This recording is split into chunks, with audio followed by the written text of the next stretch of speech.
We're ready. Mr. Chairman, are you ready to call the meeting to order? Yeah. Yes, sir. Mr. One, please rise. We'll start with the Pledge of Allegiance.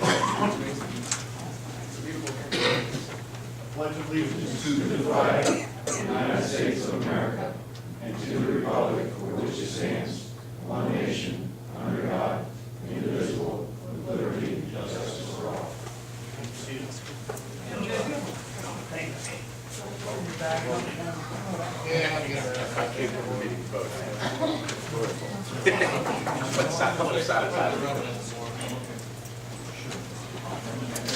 Photographers.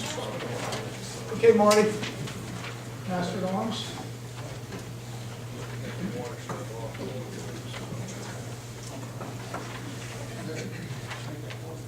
Mr. Chairman, I have several items under the Master of Arms report. We'll start off with announcements. As in compliance with the West Virginia State law for open government, we have placed our announcements out in the newspapers and also the West Virginia State Secretary of State website and the State Journal. These are all submittals were out on February the 13th. On February the 15th, we placed out our meeting announcements to our email list, and then we also have placed on a regular basis our announcements to the on Facebook, our Friends of WAPA Facebook page. For correspondence, first I have some regrettable news to announce the resignation of John Dietz from the board, and for the record I'd like to read in his resignation letter. Dear BJ and Carl, this letter is intended to inform you of my decision to resign from the board of the Weirton Area Port Authority, effective immediately. My other commitments have become too great for me to be able to fulfill the requirements of my position on the board, and I feel it's best for me to make room for someone with the time and energy to devote to the job. I apologize for any inconvenience that my resignation may cause. I appreciate the opportunity to serve on the board since December of 2012, and I wish you both continued success. Sincerest regards, John Dietz.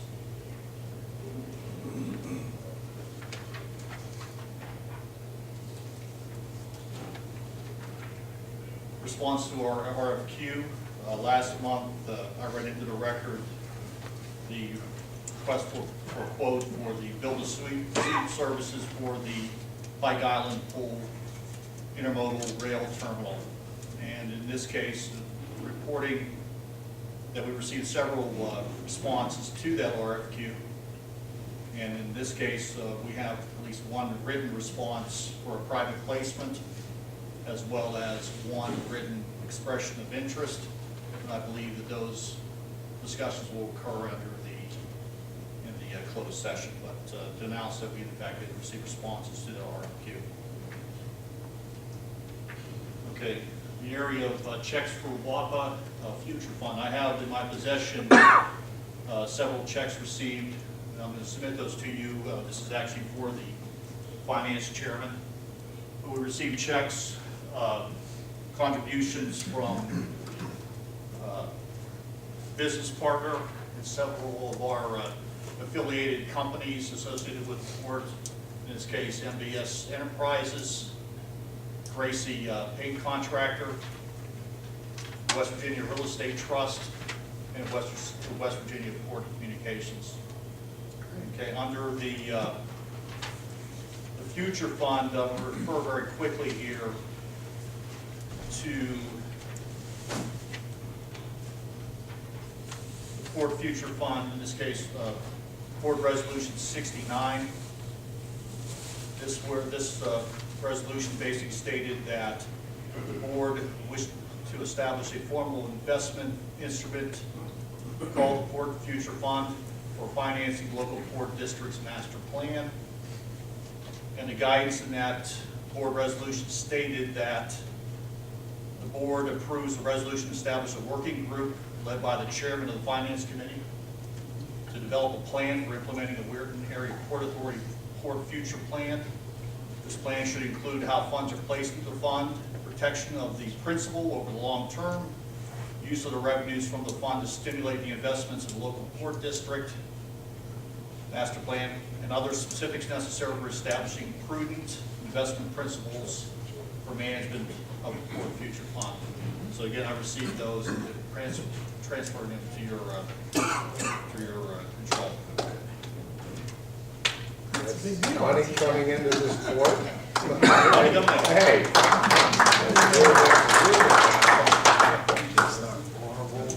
Yeah, they're sealed up, they go to the finance committee. No, the finance committee in there, they'll manage the check through the process and the banking accounts, they manage all the finances. Committees, and so pass it on to them.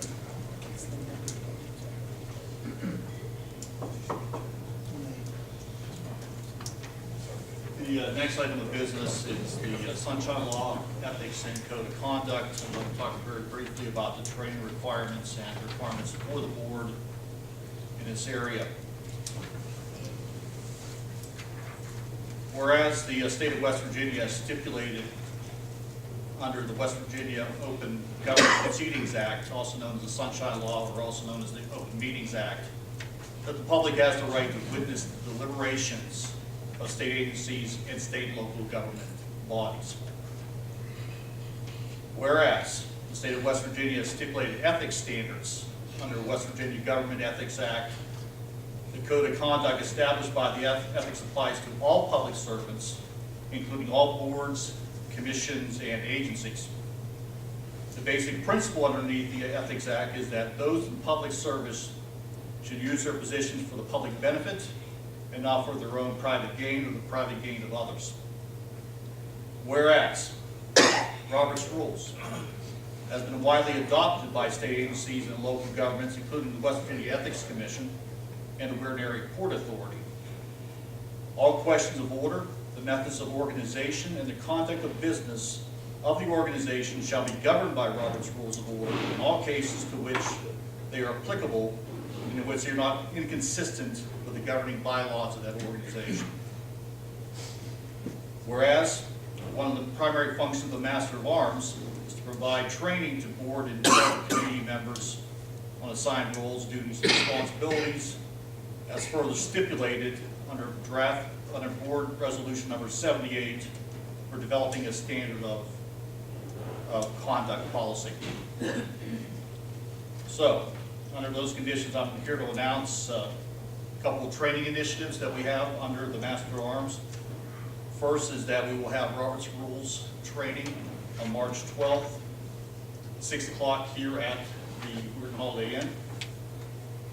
It'll be open to the public and free for attendance, first come, first serve. I've heard that Robert's Rules training is very much in demand, so I was told we probably should expect a very large crowd. So again, I would recommend, speak for the board, come early and get a seat. The instructor, Is that co-sponsored? in this case, we are going to have an instructor being provided by the state auditor's office.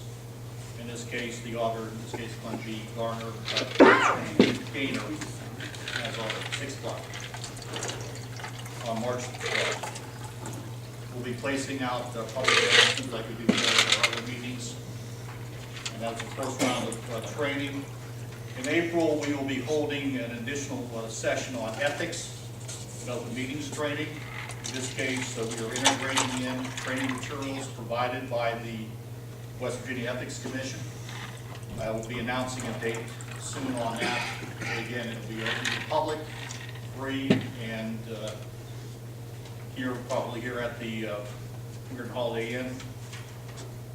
And again, the public announcement will be made in that regard. Okay. My final order of business tonight, Mr. Chairman, is the Safety Subcommittee budget. You'll see in your packages a resolution, a budget request memo.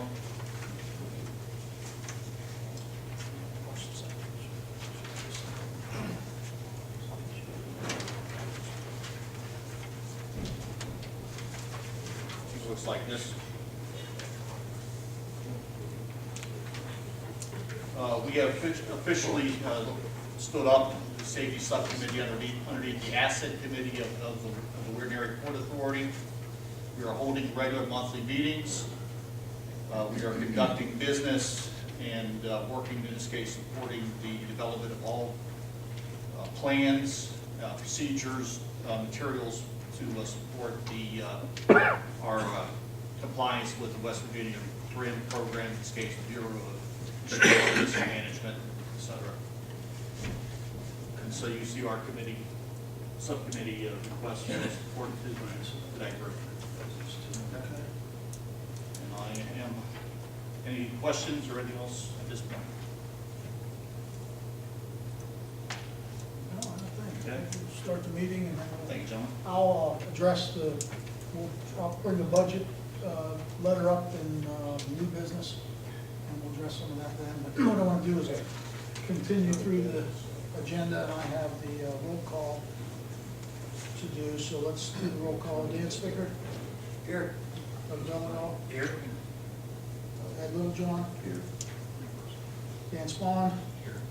Harley Wood? Here. Santos not here, and Mark Philippus isn't here, and John Deeds says resigned. Okay. With that, we have the next item is the adoption of agenda. Can I get a motion to bring the agenda up for review and adoption? Doug, second. Second. Dan, any comments or questions on the agenda? Just note about quorum. Oh, okay, yes, just so everyone understands, there's an officio board and an ex officio board. On the officio board, it's myself, Doug Belligal, Dan Spicker, Martin Liptus, Santos Santoro, and John Dietz. The ex officios, Dan Spahn, Ed John, Farley Wood, John Vargo. And so for quorum purposes and for voting purposes, the officio board has to have a quorum before you can move forward with any other voting in the meeting. And so with the resignation of Mr. Dietz, who I talked to quite a bit, the core board is 5 now, and the majority of 5 is 3, and there's 3 here today from the core officio side of the board. So that's the logic we are following here. And John, his company got acquired, and they got all kinds of additional projects and work, and he's just swamped, and he's missed the last couple, and he doesn't feel like he can keep up with what we're doing, so, which he talked to me about beforehand, and, it's good. I hope him all, I'm sure we wish him all the best, and I told him we'd send a formal response as soon as we can, sometime this week. Okay, so for the agenda, there's no questions on the agenda, so all in favor of approving the agenda as written, signify by saying aye. Aye. All opposed? All right, let the record show the agenda passed unanimously. The next item is the approval of January 28th public meeting minutes. Can I get a motion to bring that to the floor for review and discussion? So motion. Farley, first, second. I'll second. Bill, all seconds. So any comments or questions on the meeting minutes from last month? That's for me, Mike, I'm not here. I'm busy. That's a $25 fine if you open the meeting. I never even bring this thing with me. Sorry about that. It's the governor's office. It's a bill Yeah, collector. You know what I didn't do is I didn't introduce everybody and people on the phone and everything else. So what I'm going to do is, the judge reminded me, thank you, is first introduce some phone numbers, and I heard a couple of extra pings, so I know who's on earlier. I got Dan Brennan with Reserve Capital. Thanks for joining us, Dan. John Vargo with Da Vinci Solutions. Glad to have you on, John. We have Rod Cry. Rod, I don't know which firm you're with. Can't remember. With Great Plains Biosciences Group. Okay, that's it. I couldn't remember that full name, Rod. Thanks. Who else? Is anyone else on? Because I heard another tone. Yes, Don Schmidt. Go ahead. Don Schmidt. Hey, Don. Okay, who else? Larry Blumke from Frasca Associates. Larry. Nice to have you on, Larry. Larry's with Frasca Associates, financial advisor firm. PJ, who was the first guy? Dan Brennan with reserve capital. He was here for a couple of weeks and met with all the groups and was part of the private equity advisor on the investor side. So in the room, we also have some key folks. We've got Mr. and Mrs. Lash, Diana Birch Lash, MBS Enterprises, the owner of that business that is partnered into Intermodal Holdings in the Fort project with us. We got Fritz Fraunapfel, president of AFL-CIO. We got a couple of good engineers here that have been doing a great job for us that I want to introduce is Katie Pugh and Sarah Herr. They've been doing a great job over the last couple of months, and I want to recognize them for that. We got TS Electric, Jason Eddy, Steve Balkin with Balkin Insurance, David Alexander, US Bank. Everybody's important here. Enzo Fracasso is a candidate for council. We've got Matt Vallis with Independence, and Bruce Clark, our in-house counsel.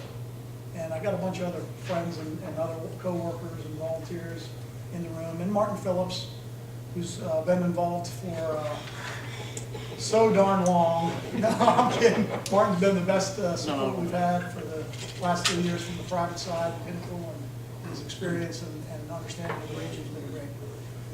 All right, so did we approve the minutes? Did I interrupt that? No, oh, yes. We got a motion and a second, and I interrupted it. And so we have brought to the floor. Any comments or questions on the minutes? With no comments or questions, all in favor of approving the minutes, signify by saying aye. Aye. All opposed? All right, the record show that the passed unanimously. Old business. All right, step up here. Board resolution 78 is to develop standards for conduct policy, and we moved that into committee previously, and today, through some of the work that's been done up the last few months, we've got some discussion areas and actions to take with respect to that. And what you see the bullets up here, the resolution needs to include port affiliates and concession holders, so it needs adjusted for that. It's also up to us to move to direct the assignment to the finance committee.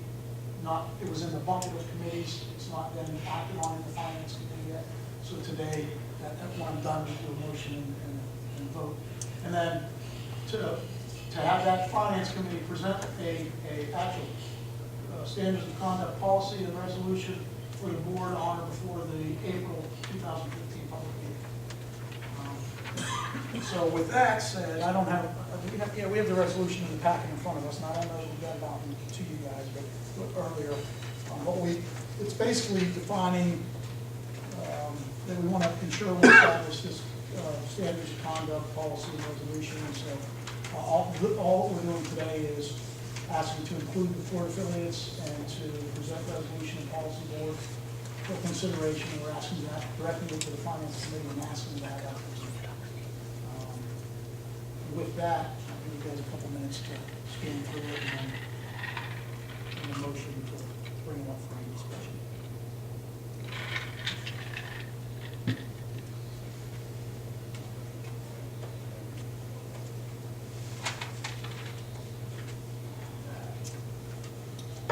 Can I have a motion to bring this to the floor for discussion and review and vote? Dan Swan first, second. Dan Spickard second.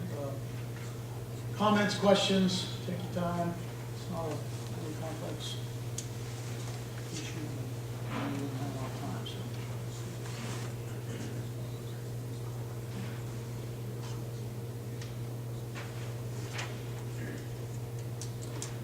So do you understand the three things, or two or three things we're supposed to do here for the vote? Which is written up there, needs to add some amend it a bit. Can I have a motion? Oh, we did that already. Comments, questions? None? All in favor of executing on those three bullets and moving it to the finance committee, including port affiliates, and presenting policy and resolution before April 2015, signify by saying aye. Aye. All opposed? Okay, let the record show that board resolution has been moved and voted on to move to commit the finance committee for our continued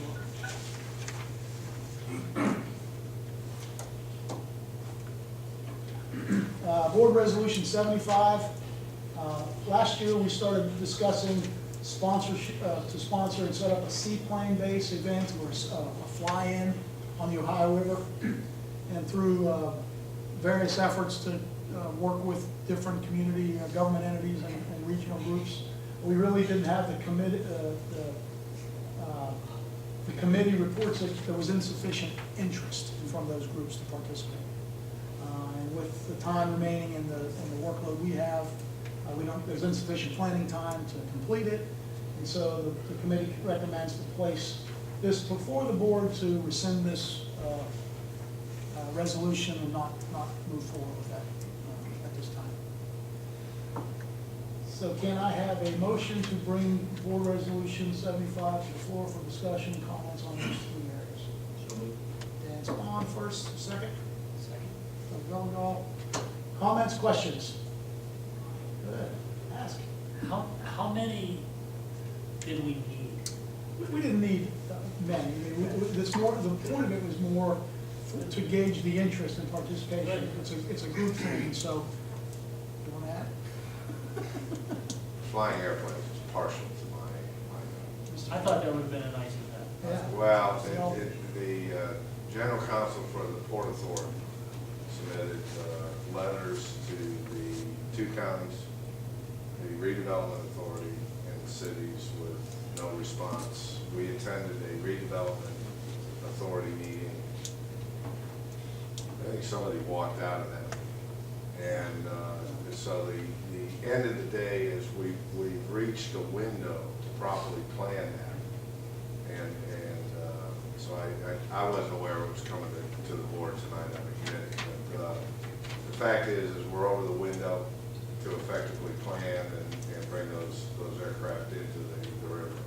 I might add to that is the West Virginia has its FAA designated WV-42. It's a seaplane. It's officially a Weirton Steubenville seaplane base. So it's shared between Steubenville and Weirton. So a lot of folks did not realize there's actually an FAA seaplane base designated on the Ohio River. So the interest was just not there. It was followed the legal pieces of it out of Bill Galloway's office.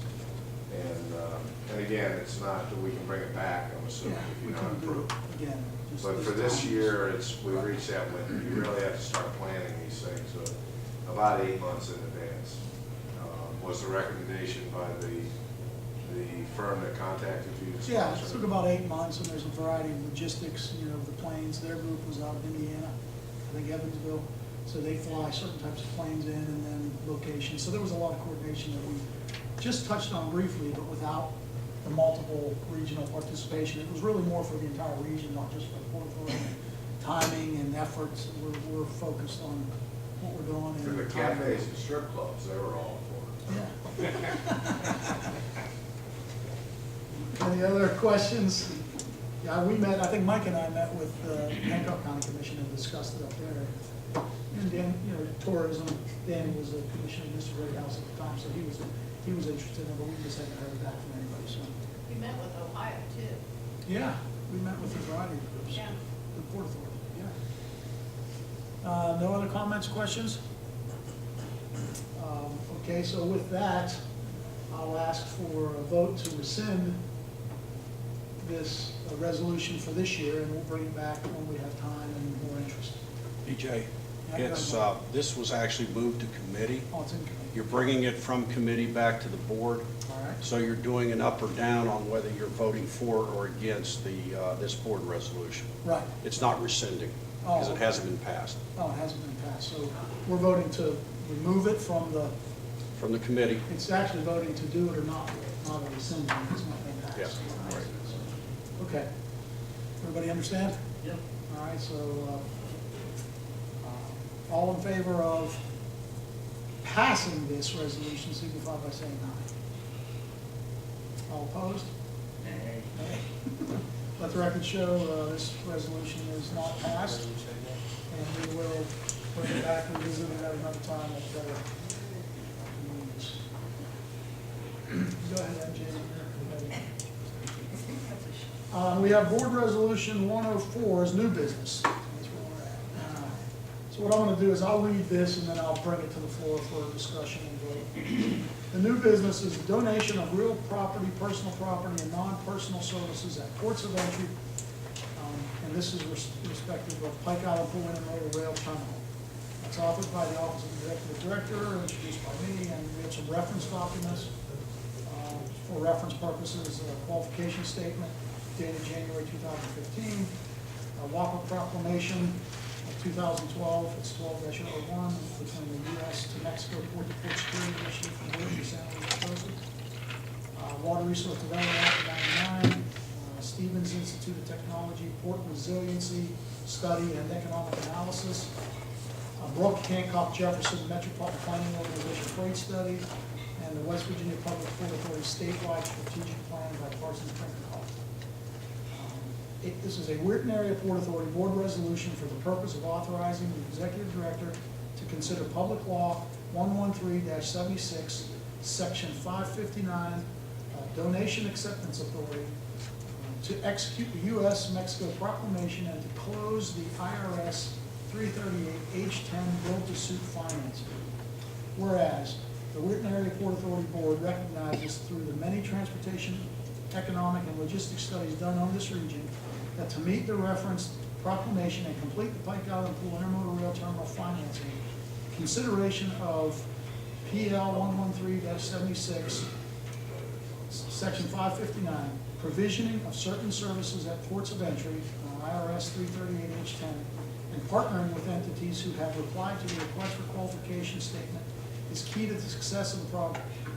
Therefore, let it be resolved that the board authorize the executive director to consider PL 113-76, Section 559, and further authorize the executive director to enter into such agreements as necessary to complete the design, build, and financing, which is the DBF. We talked about DBFOM, design, build, operate, finance, maintain. This is design, build, finance portion of that for the Pike Island Pool and Rail Terminal. Can I have motions to bring this up for discussion and vote? So moved. Relevant motion, do I have a second? Second. Dan second, Dan Spicker. Okay, so let's discuss this a little bit.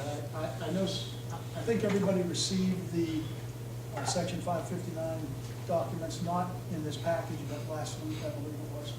And that might have been before, in between again, I'm not sending out to a couple of guys. And so the purpose of that is that's the ability to work with Customs and Border Patrol and GSA in working together on contributing real estate to them for their services in return, and then it's leased back to us. And that, in the past, we talked about the lease back with the Port Authority where businesses can contribute to a government entity and then the government can fix the property, clean it up, rebuild it, build on it, contract out to do certain things, but also lease it back to the owner to do their business on a fully build out infrastructure piece of property. So, for example, we talked about loading docks on the river.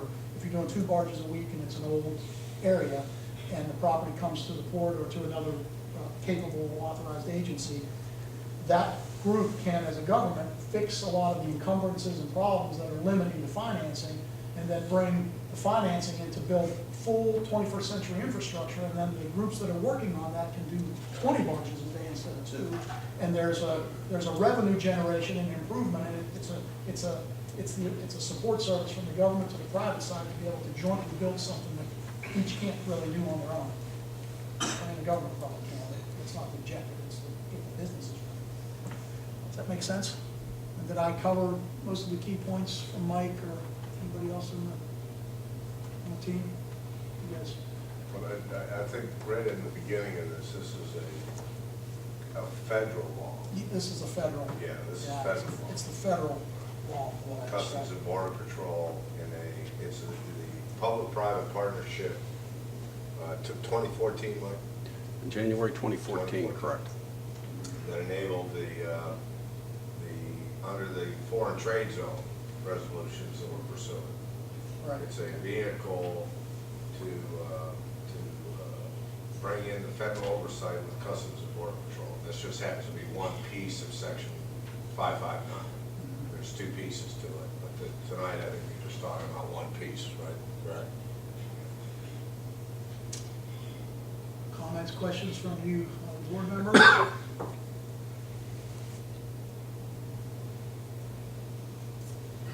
No comments, questions. All in favor of passing board resolution 104, signify by saying aye. Aye. All opposed? Okay, let the record show that passed unanimously. Key performance indicators. Okay, go ahead, MJ. So every month we show some statistics. We've got about 4 slides. So this year we've had 3 monthly meetings. We've had a total of 57 public full quorum meetings. I think we only missed a little gap in 2014 early on, going through the diligence and some legal aspects. So we've done pretty good with the meetings. Approved resolutions, 4 so far prior to this meeting, so we have another one today, and for a total of 95. Written consents, 13 of those. Rejected resolutions, now maybe 2. Amended resolutions, 3, and resolutions in committee, 4, 5, but we just removed 1, right? Right. And we have, 4 active committees: finance, asset operations, labor, and safety. And the last one is, on this slide, is the attendance at the meetings is running around mid-30s to 40 sometimes, and we had 51 in July 2014. Followers on Facebook, we have 487, so it looks like we're bumping up about the last 4 months, about 10, 12 a month. YouTube, we didn't get the statistic this time, we had 84 viewers, because we put our meetings up on YouTube, so if you miss a meeting, you can go to YouTube and watch the whole meeting. Business partners, we had 9 in January, and 6 today. Is that a reduction or 6 more? New, 6 new ones. So.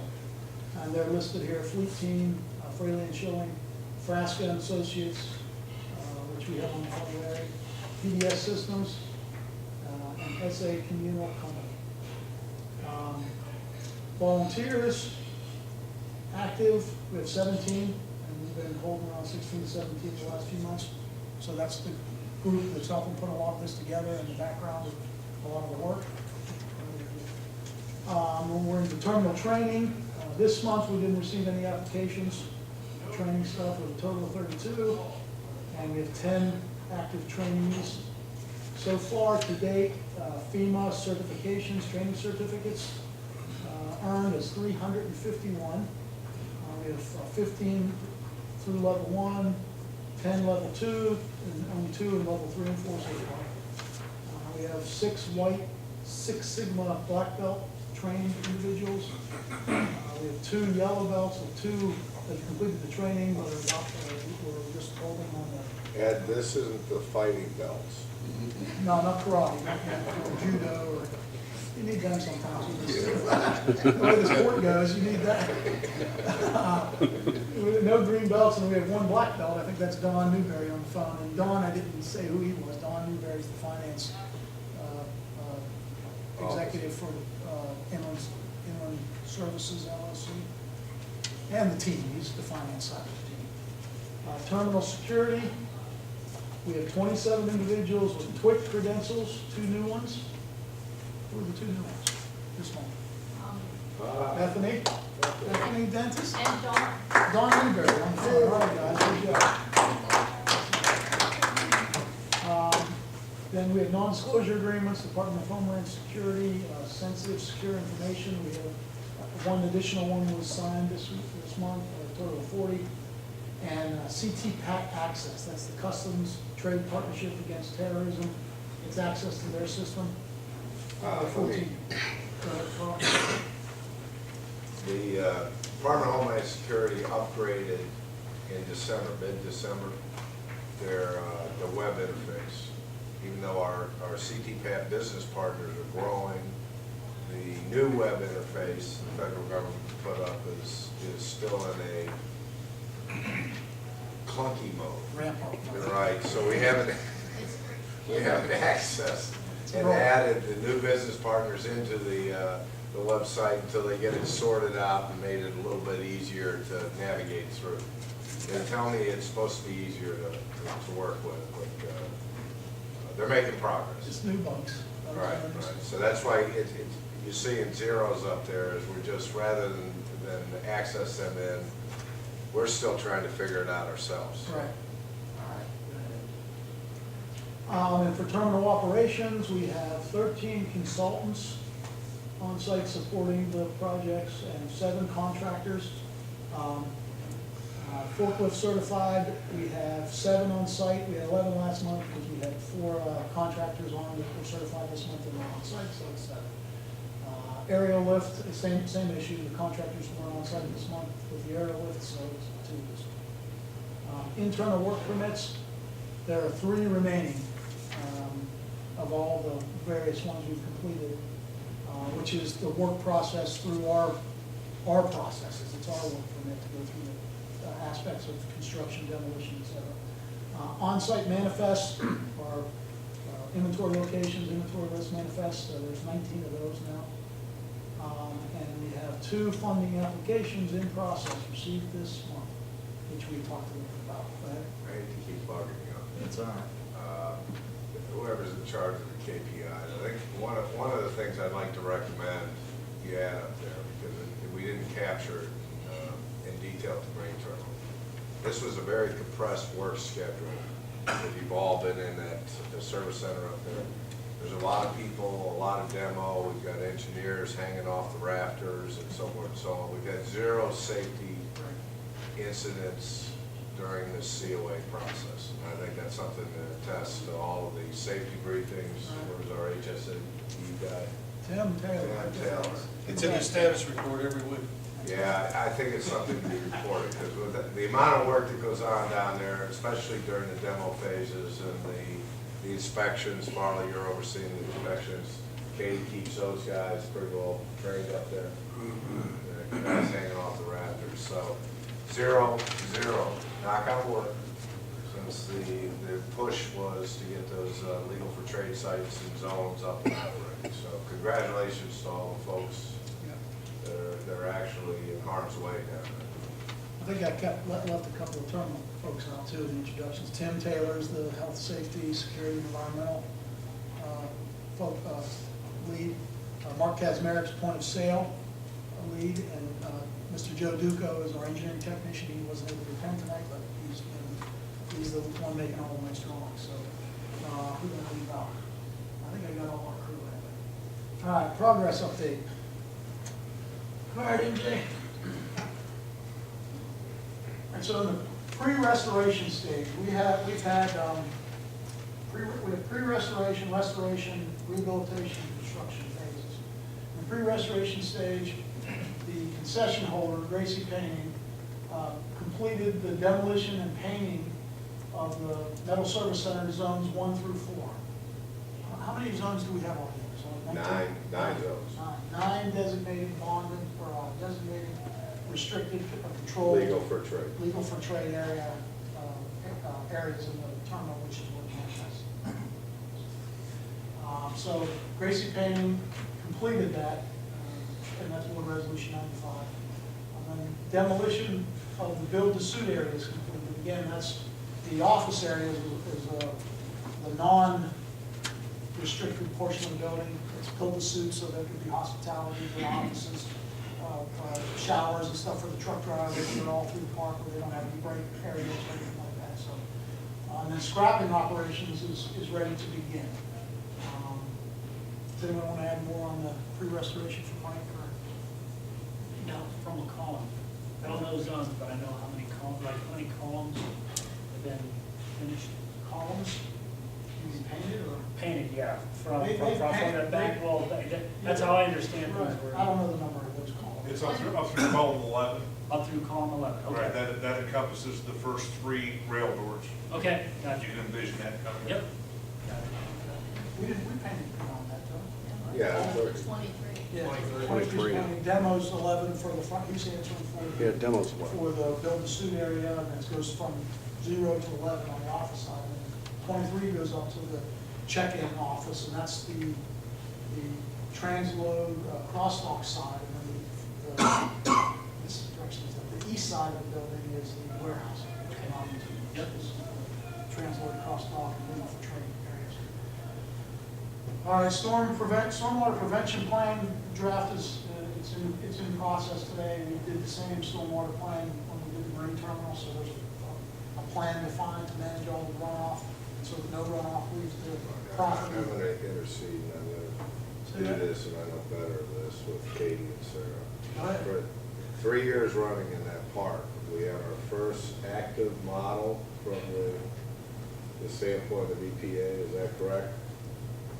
We actually have a model. Okay. And what that does is and that includes the roof runs all the way out to the containment areas and everything else. And it's a model that was developed by the EPA federal? EPA federal. We've only been trying for 4 years to get a model, Muggsy.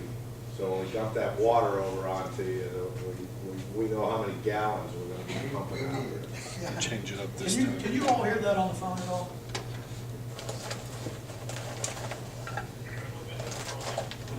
Okay, so I'll try to repeat from this point on. If something backs up and so you guys can hear it, I can't repeat all that because I wasn't paying attention to do that, I know.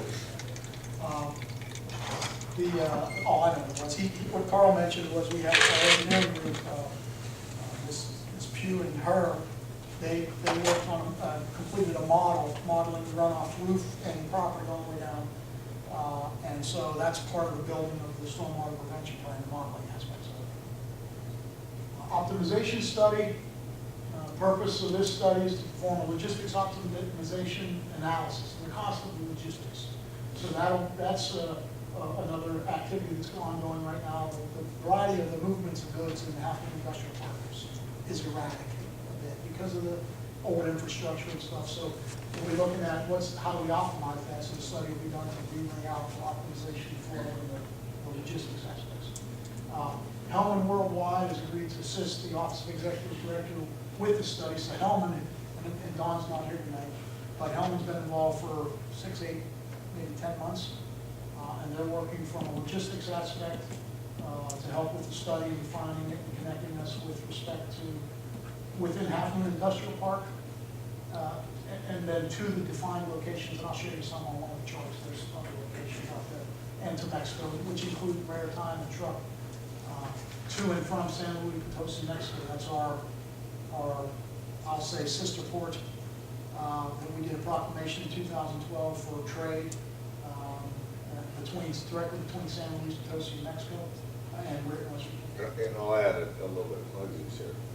Yeah. Weirton used to have regularly scheduled service into Houston, Texas.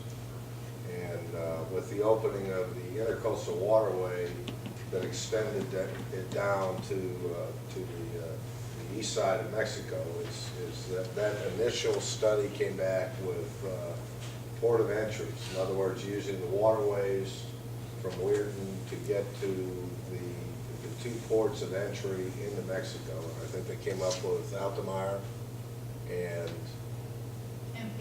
Tampico. And then from, I think Altamira was the recommended, from, it's about a 3-hour truck directly into the San Luis Potosi, both the foreign trade zone and the logistics village. So there's 2 inland ports that are located in there. So I think they ran it all the way through the other side of the link, which is San Luis Potosi. They validated some security concerns is where we're at in that item. So the nut of it all is you leave Weirton, down the Ohio, out to the Mississippi, down the Mississippi, and west across the intercoastal directly to either of these 2 ports of entry in Mexico, and then from either of those 2 ports directly in west to San Luis Potosi. So for those on the phone, the executive director was summarizing Hellman with respect to they did the analysis and actually barging from Weirton from the Ohio all the way down through the Gulf and on the intercoastal down to Altamar and Tampico, and then trucking or railing in to San Luis Potosi. And so that's where a lot of the CTPAT and the control of goods and the foreign trade and customs will become a big benefit in the time saving. Next slide.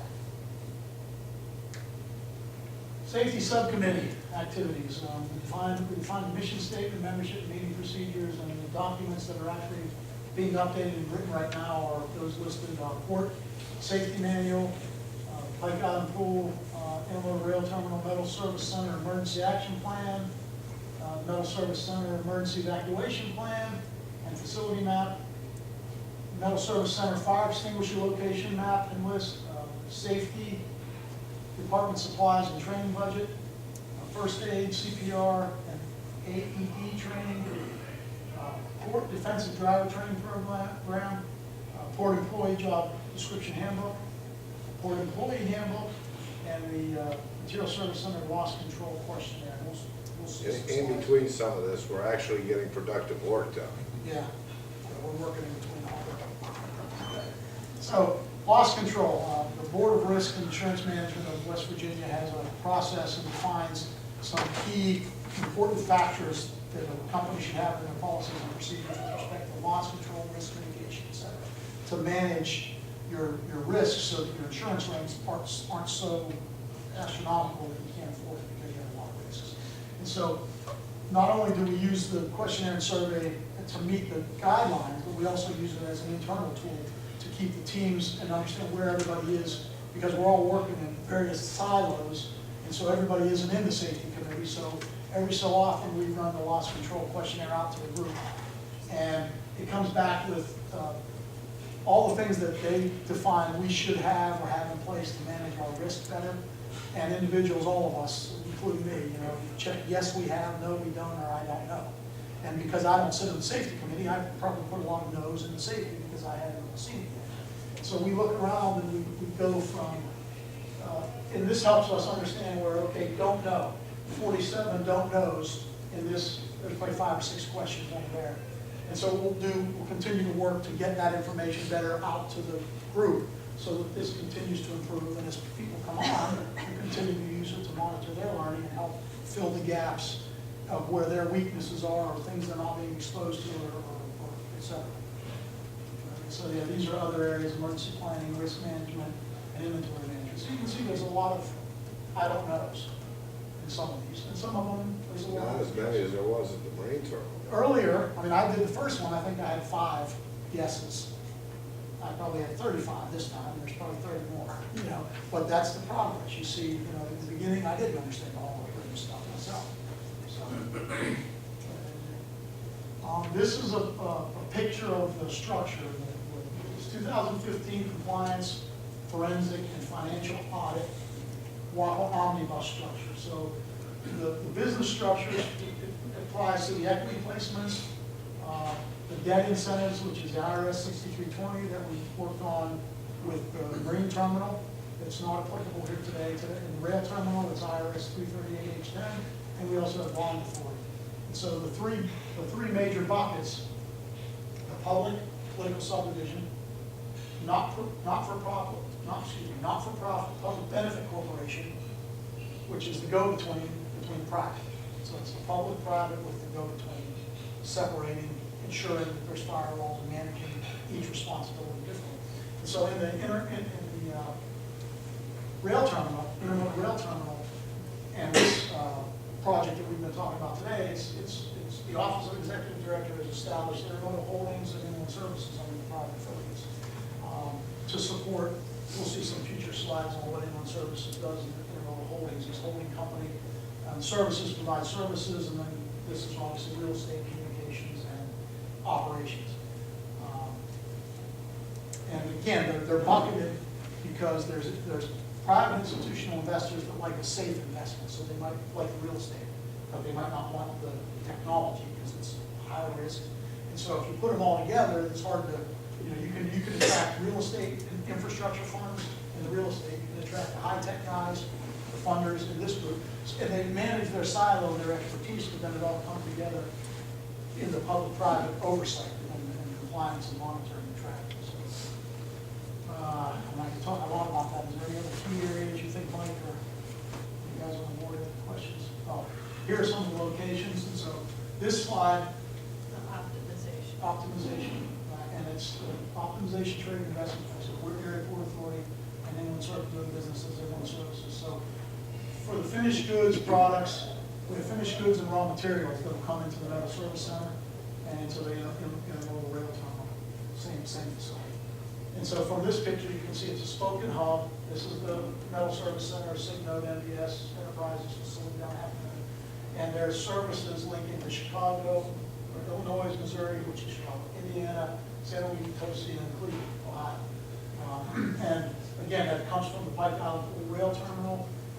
With respect, in addition to that, we're using technology, LiDAR and sonar data fusion to get proper mapping, today's highest technology mapping capabilities, and even the riverbed.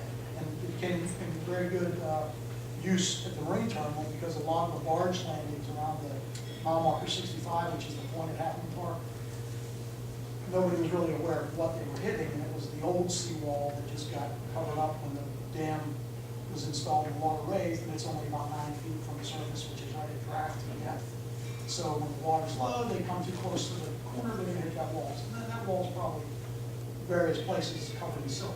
So the technology is extremely important because it gives you, again, it manages risk. If barge companies and cities think they're damaging water intakes when their water intake's not being affected because the barge hit something, that's a risk that becomes maybe a court case because nobody knew there was a wall there. And those kind of risks are losses to the economy. And then with respect to the location of Weirton and this terminal, there's some good and very high-level national connectors. Obviously, we have Norfolk Southern that runs into the ArcelorMittal rail yard today, so we have Tier 1 rail. Now, they're running in there without a short line, but because of the structure and the dynamics that are going on, there'll likely be a short line with us put in there at some point. But we can bring in unit train service. And then the national highway connection, the Finley connector from 22 at the airport out to 79, that connects now direct from a national highway back right into Weirton without interruption. And then the Ohio River is a national M70 Maritime Highway 70, which is barge services. So we have very good, well, this isn't done yet, it's highway, but we're going from a very compacted and poor logistics opportunity to something that's international in scale. We can actually reach international markets as these things come online with us. So, unmanned lighthouse, again, this is another technology that helps for the boating, but it also helps for communications. It's a technology platform, wireless communications, communications to the FAA or to the Coast Guard, or et cetera. Also lighting and emergency broadcast to coordinate all emergencies in the park. This is a concessionaire contractor supplier omnibus financing model. And this is what Inland Services, the main service provider, which is the Office of Executive Director established, will work through master services agreements to establish the labor, materials, equipment, and all the support services that this group will provide to the customer. So then we'll use an affiliated services agreement to provide for the customer. The board and the committees approve the budget. So we have a committee structure that doesn't put it all on one or two or three people. It gets properly vetted. And that leads into a job plan.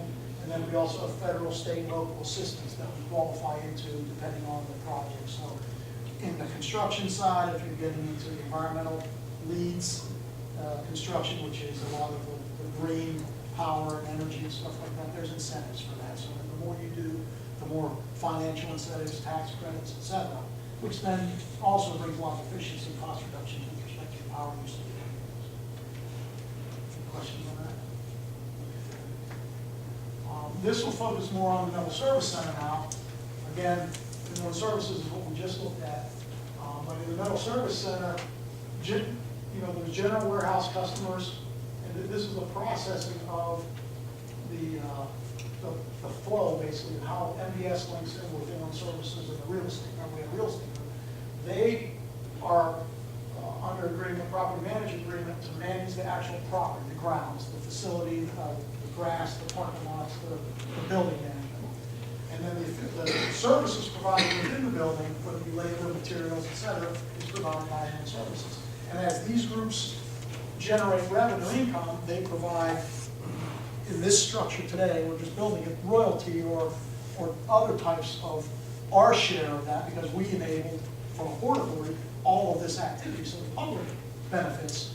And this is how the public-private partnership works. As the businesses make money, the public community makes money, and the taxes go down, and the infrastructure goes up.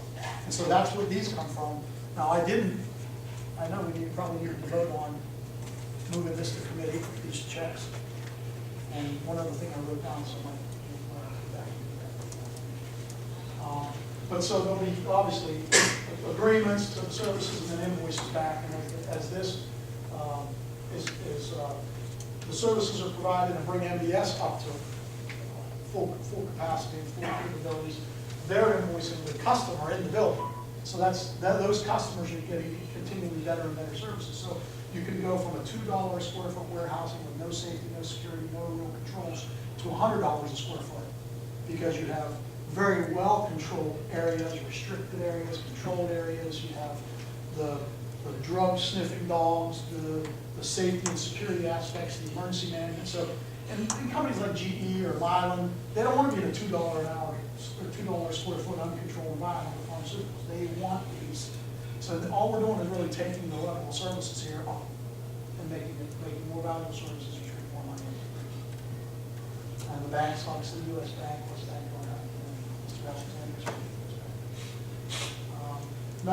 this was up last year, just another top view of the park.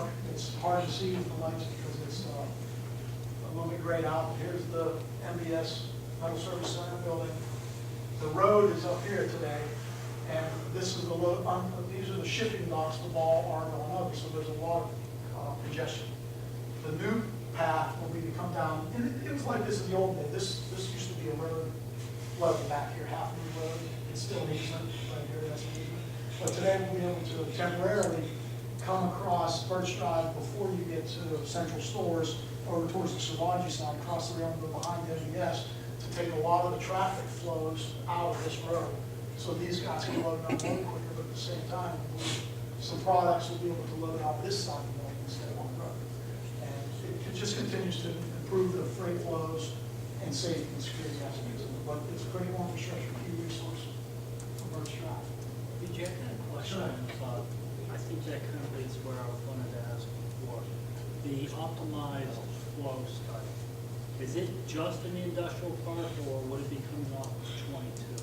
I think what they're working on today is from the park to San Luis Potosi. But the park, in the park. I thought that there were two different ones. I understood the U.S.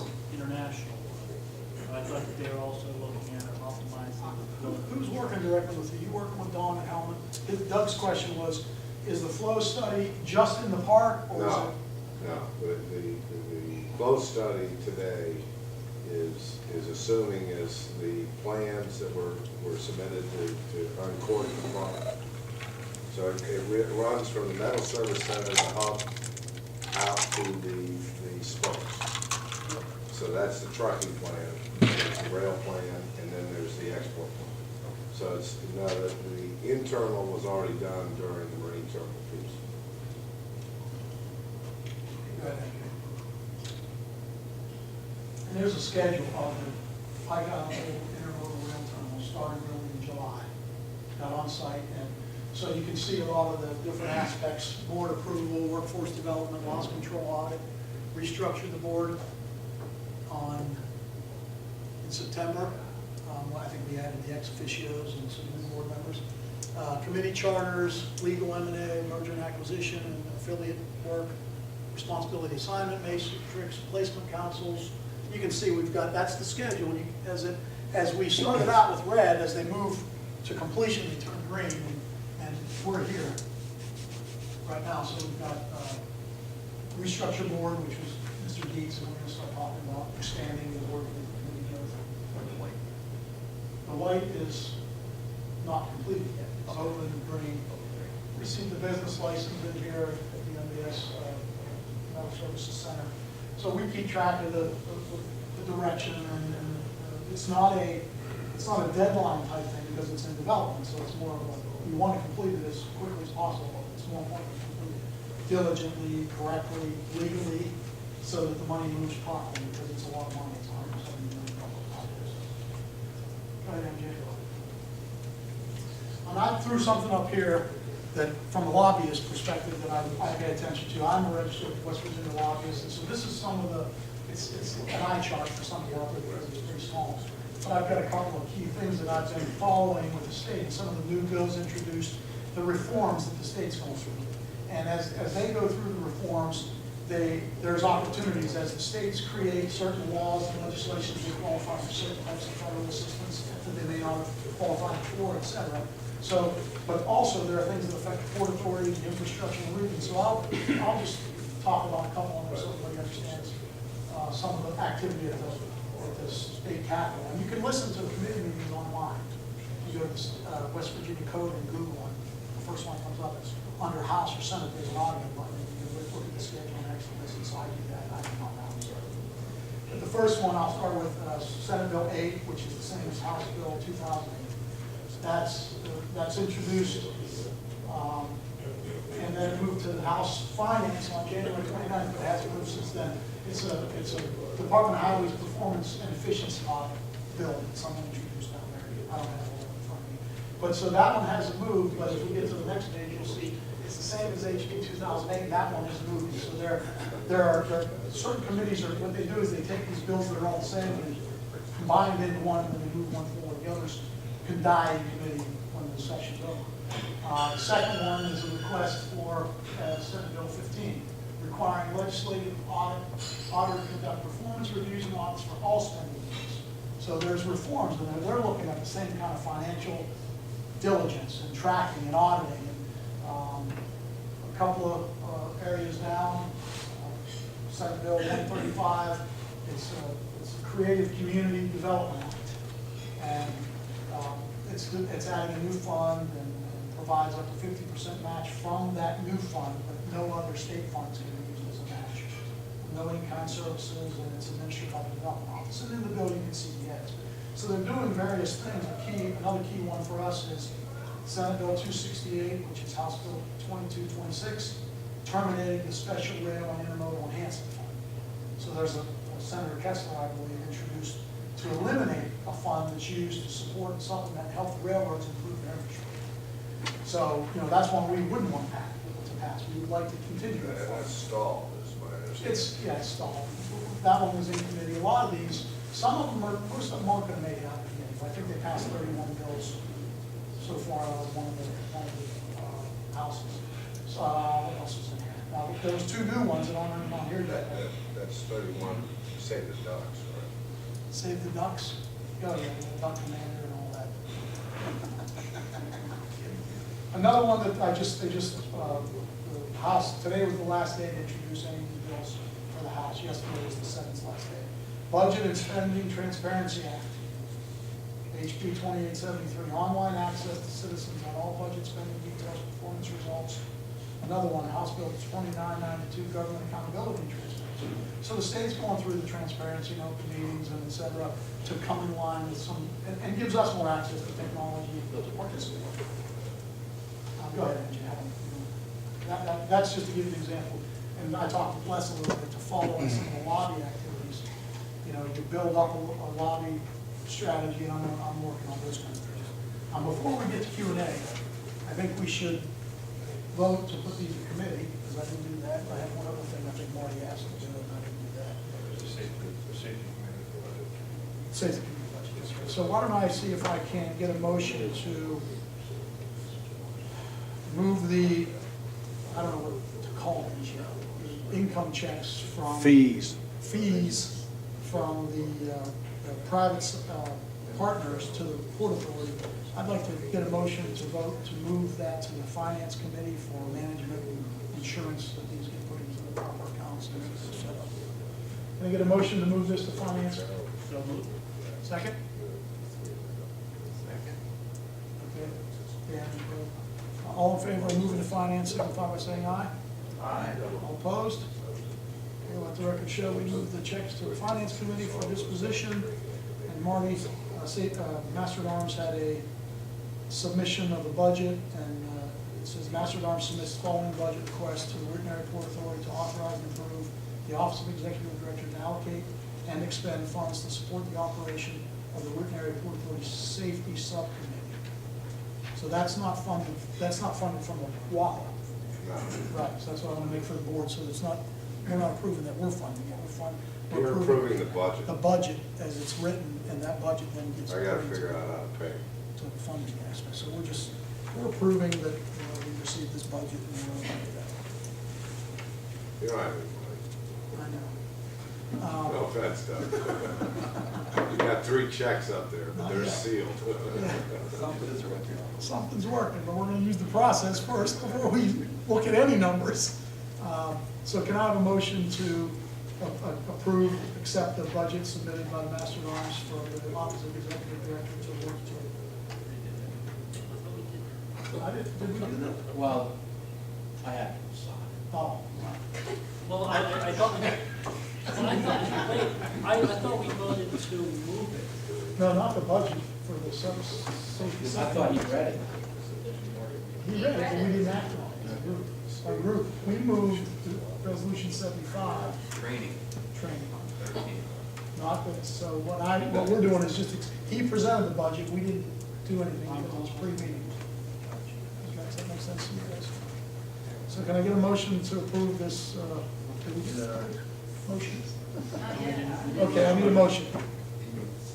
Farley motioned and Ed Littlejohn second, and all in favor of approving the budget, signify by saying aye. Aye. All opposed? All right, let the record show we approve. Who's that in the audience voting for that? Everybody's up, that's Ralph. He's good, he does what We've been in training for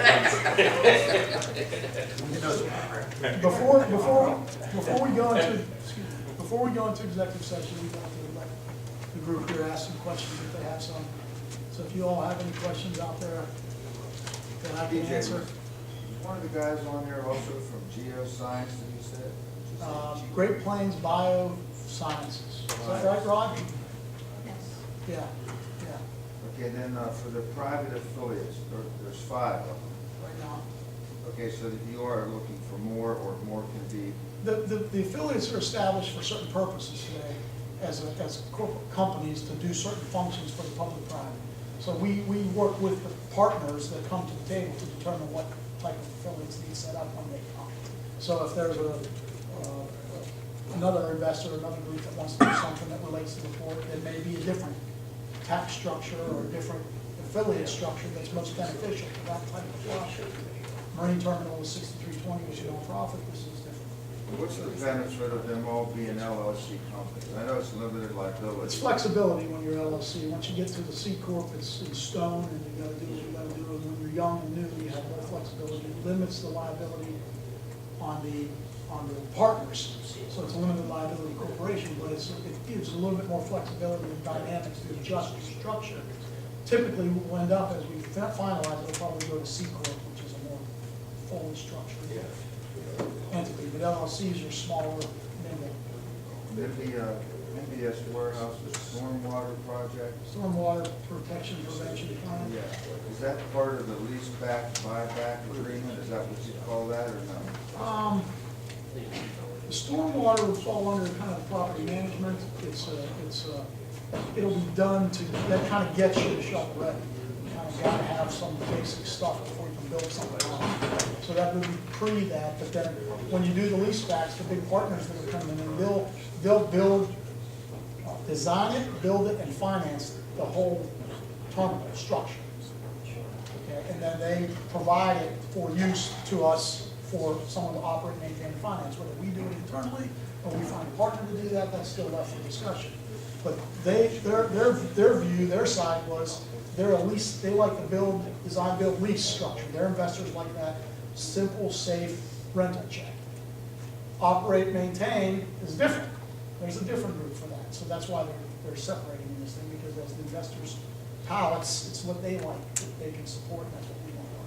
The last one, the state legislative thing they're doing now with the lobbyists. So the state legislators that we elect, all these bills that they've passed, which they've passed a lot of them, I can't really understand how they could pass this so quick. There's gotta be a lot of paperwork to read to understand what they're passing. So I called down there and they said, the one that I talked to said, before they pass these bills, they actually don't, it goes to a committee, they read the bill. So how much do they really even know about the bill Well, that they what passed? happens is, I won't spend a lot of time because it's not relative, but Yeah, right. what happens is that's what lobbyists do, is they're the experts. Oh, I was gonna put that understated. Right. So the timber lobby guy, if we send a new candidate or a new elected official in, this guy's an expert on timber. Now, obviously, he's working in favor of the timber business and industry, but he's gonna provide a lot of information. So in those committee meetings, they bring in experts and they have legal discussions. And so you can go online, and I'll show you, Mike, because that's what I listen to, the committees. And they talk about it, and they ask the attorneys, and they're, okay, does this mean this? Yes. They ask the experts from the lobbyists or the doctors if it's a healthcare thing. And they go, and it's a 2-month process. So they go through, and they've, 1,000 bills introduced, but they might pass 50. You know what I mean? Some of them will die. Go ahead. Go ahead, Fritz. From my experience of being down here with the AFL-CIO, when you hear about a bill, 99% of these bills are written by lawyers, Yep. okay? And they do all their due diligence on them and that, and when they bring them into committee, those lawyers are right there. When they have any questions, it's really not the fact that the politicians aren't writing the bills, trust me. No. They have a legal department down there that Teams, kind of right. handles all that out. Then they just sit there and, argue, like you say, They the refer- staffers for it, whatever, then they throw a vote out. Like Kessler did with this thing with the charter schools. Right. They caught him off guard and counted his numbers, Mhm. But like I say, it's 99% of them bills are the legal department, them young lawyers and them interns down there write all the bills for them. And so, And so that's the public, though. Mark Sotesla, he's new, he's a public, he represents us. He's not gonna be an expert on timber or healthcare. He's a geologist, so he knows, he could be an expert on something related to that. But so he needs information that he can make a decision on, and he's making a decision for us. and they usually use the senior guys as the chairs for the committees, guys that have been there Experience, for a while. So. Okay. Any other votes or questions? Votes? Questions, comments? Okay. With that, we're gonna have an executive session. Do we have to motion? We have to motion, so can I have a motion to move into executive session? Dan and Ed, all in favor of executive session, signify by saying aye. Aye. Opposed? So we'll be back with any votes or anything.